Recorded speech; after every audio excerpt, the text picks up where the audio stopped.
In this video, I would like to discuss a little bit confidence intervals, and that's just an estimate of population parameters. As you know, the main idea of the statistics, the main purpose of the statistics is to make some estimations of population parameters based on the collected data.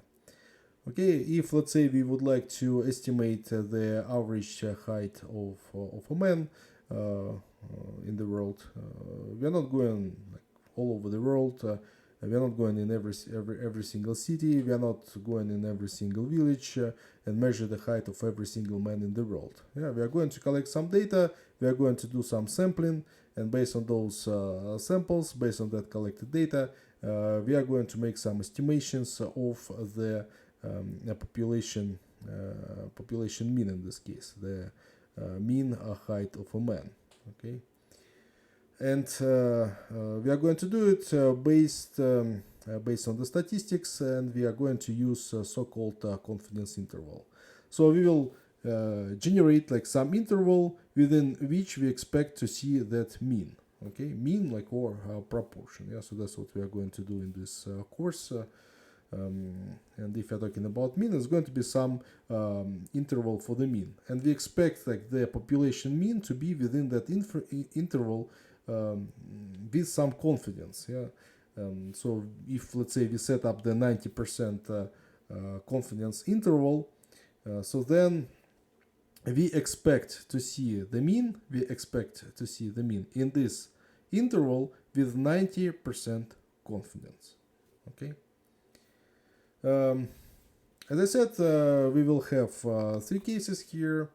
Estimation of the mean when standard deviation of population is known, then we use this formula, and we use a standard normal distribution. If the standard deviation of population is unknown and n is less than 30, so then we use this formula and we use students distribution. And for the confidence interval for the proportion, we use this formula, and we always use standard normal distribution. Okay, so remember, if you deal with the proportion, if you need to build the confidence interval for proportion, or if you need to test some hypothesis for proportion, we always use standard normal distribution. Okay, let us consider an example. For a group of 10 men subjected to a stress situation, the mean number of heartbeats per minute was 126, and the standard deviation was 4. Find 95% confidence interval of the true mean.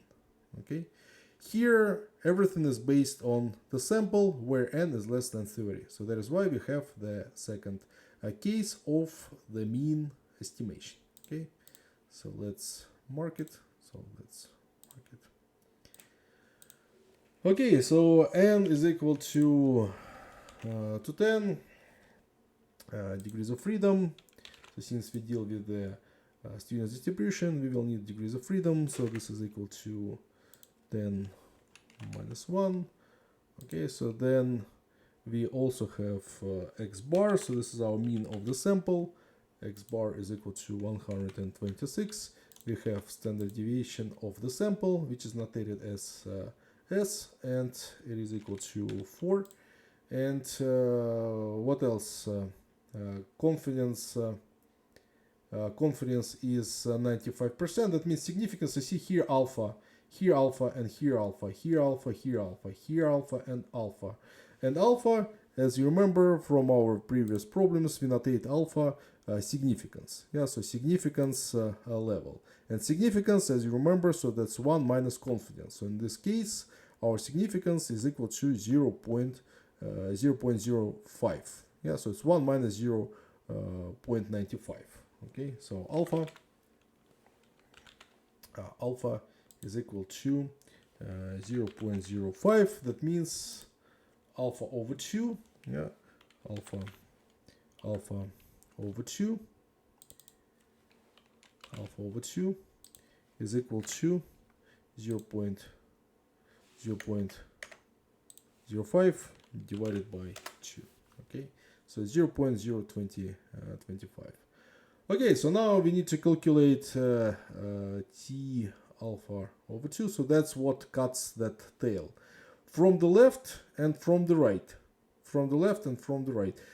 Here we can use the two-tail. Yeah, so we can use two-tail. So T alpha over 2. It is equal 2.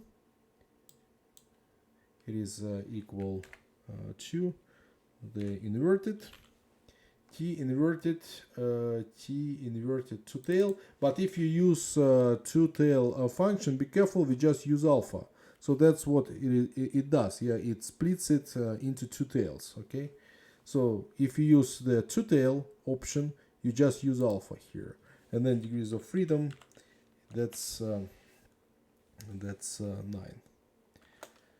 Okay, so that's the most convenient way of doing this, because we need absolute value. So we need the absolute value like of this T alpha over 2, because sign is taken into account here, and there.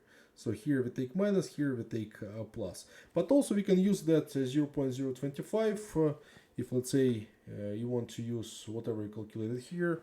You just need to use the T inverted. Okay, T inverted.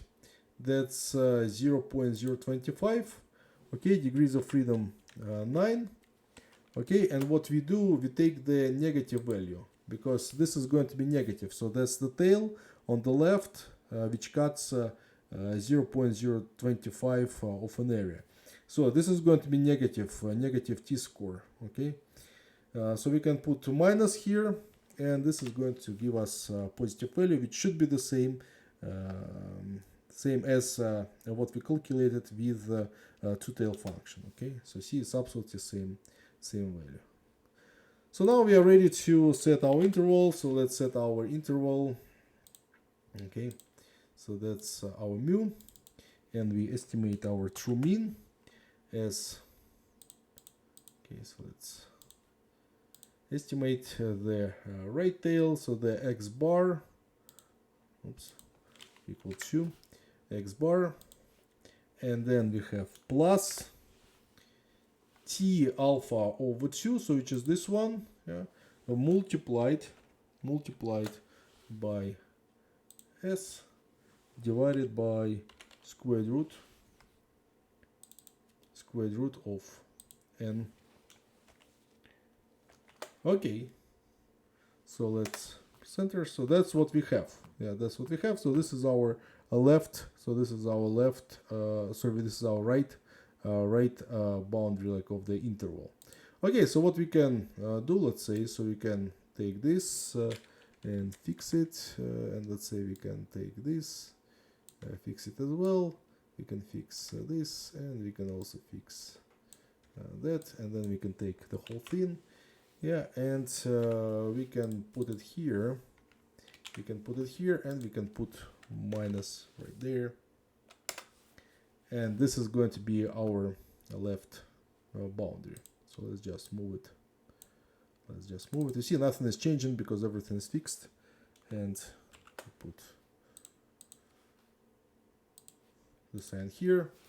Okay, so this is the interval. So I can say that I am 95% confidence that my true mean based on this data is going to be within this interval.